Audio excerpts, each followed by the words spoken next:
নমস্কার, আপনারা দেখছেন সংকেত মিডিয়া, সোজা কথা সহজভাবে।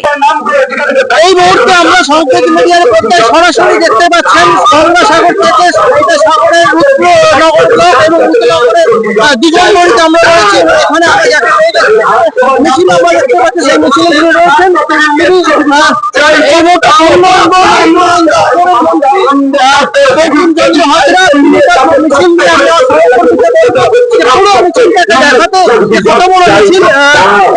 এই মুহূর্তে তিনি কিন্তু দেখার চেষ্টা করছেন। বন্ধুবাবু, আপনাকে স্বাগত আমাদের সংকেত মিডিয়ার পর্দায়।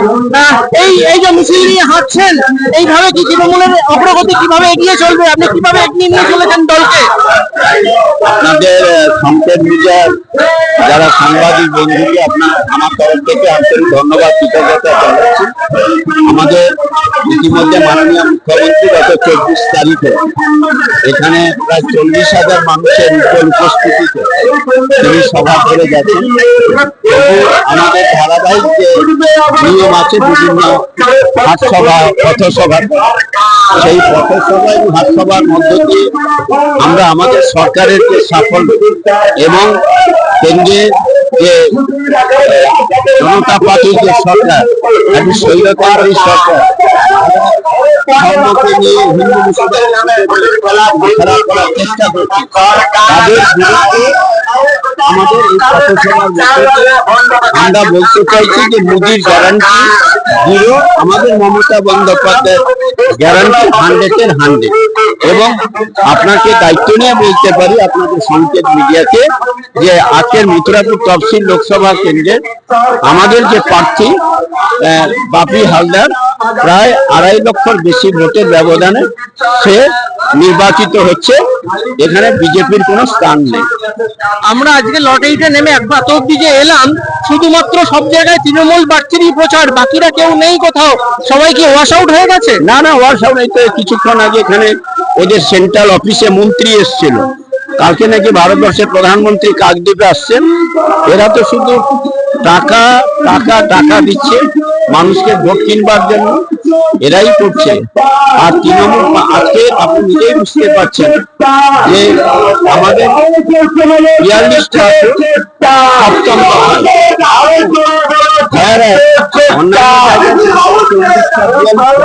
সেখানে 2 দিনের এটাকে পরিকল্পিতভাবে কি করে মমতা বন্দ্যোপাধ্যায়কে প্রতিপন্ন করা যায়।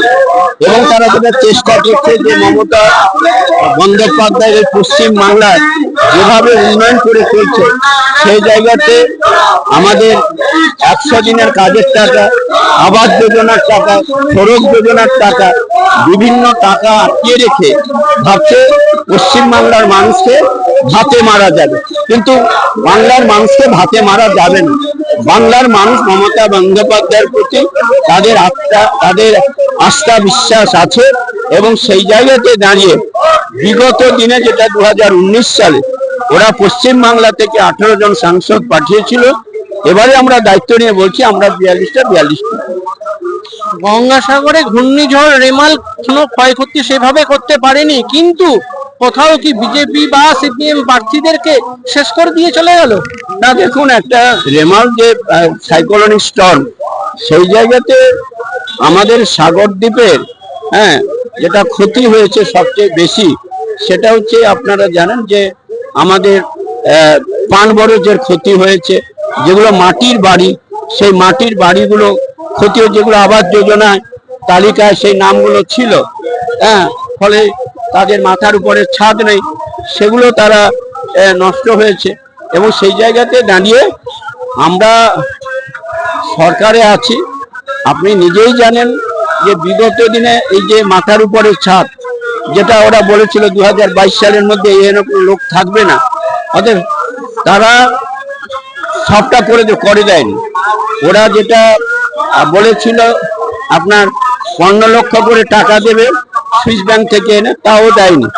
এবং তারা যেটা কথা বলেছিল যে উজ্জ্বলা গ্যাস, সেই উজ্জ্বলা গ্যাসের রান্নার দাম এখন প্রায় 1100-1200 টাকা হয়ে গেছে। এবং প্রত্যেকটি ক্ষেত্রে 2 কোটি করে বেকার ছেলের চাকরি, তাও করে দিতে পারে। এবং আপনি দেখতে পাচ্ছেন যে সমস্ত কল কারখানা আজকের কয়লা থেকে বিমান থেকে সবগুলোকে বেসরকারিকরণ করছে, বিক্রি করে দিচ্ছে। তারা সর্বশেষ যে নির্বাচনী বন্ড, যেটা 7,000 কোটি টাকা, এই নির্বাচনী বন্ড সারা বিশ্বের সবচেয়ে বড় কেলেঙ্কারি, সেটা আজকে প্রমাণিত হয়েছে। অতএব এই জায়গাতে দাঁড়িয়ে নরেন্দ্র মোদীর বলার কিছু নেই, এবং নরেন্দ্র মোদী চেষ্টা করছে বাংলাতে চেষ্টা, কিন্তু এই বাংলা ভারতবর্ষকে পথ দেখে। মহামতি গোখলে বলেছিলেন west Bengal thinks today, India thinks tomorrow. আর একটা কথা বলি, হৃদয়ের পথে সুনিতার বাণী, ওরে ভয় নাই, ওরে ভয় বিশ্বাসে প্রাণ ঘুরিবে যে গান, ওরে ভয় নাই, ওরে ভয় নাই। ধন্যবাদ, অনেক ধন্যবাদ এবং শুভেচ্ছা রইল। আগামী ভোটের জন্য এসেই আপনার সাথে এক্সক্লুসিভ ইন্টারভিউতে বসবো, এর মধ্যে বাকি কথা সেদিন হবে। কিন্তু আজকে আপনার সাথে কথা বলে ভালো লাগলো। আমরা বুঝতে পারলাম যে কিভাবে তৃণমূল কংগ্রেস এগিয়ে চলবে আপনাদের নেতৃত্বে, এবং বিজেপির যে ভাওতা সেগুলো নিয়ে আপনাদের যে বক্তব্য সেগুলো শোনা গেল। আশা করছি মানুষ তার প্রতিফলন ইভিএম বক্সে দেবে। দেখুন, আমরা এই প্রাকৃতিক বিপর্যয়ে আমাদের ইচ্ছা ছিল কোনো সভা করব না, কিন্তু মানুষের কাছে একটা বলতে হবে, কারণ মানুষ যদি যারা তাদের আমরা চাই না প্রাণ বড় ক্ষতি হয়েছে এবং তারা ঘর বাড়ি এ করছে, যে কর্মসূচি মানুষের কাছে এটা তুলে ধরা। কারণ মুখ্যমন্ত্রী এখানেই সভা,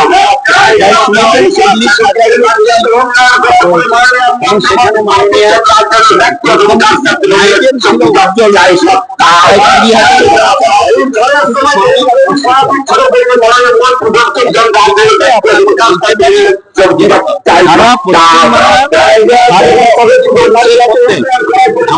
মানুষ চাইনি যারা সুবিধা পায়। মমতা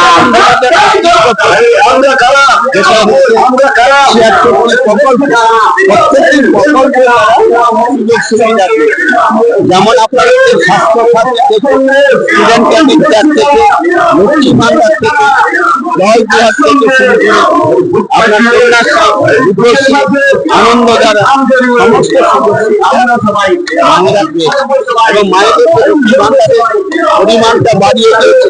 হ্যাঁ, যেটা আপনার 500 থেকে 1000, যারা তফসিলি দায়িত্ব পর্যায়ে 1000 থেকে 12। সর্বোপরি আজকে ছাত্র, যুব এবং সমস্ত মানুষজন যারা বাইরে থেকে আসে তারা প্রশংসা করছে, এবং কেন্দ্রীয় সরকারের যে বঞ্চনা, এই বঞ্চনার বিরুদ্ধে সাগরদ্বীপের মানুষ সেই জায়গায় ঐক্যবদ্ধ ভাবে তারা লড়াই।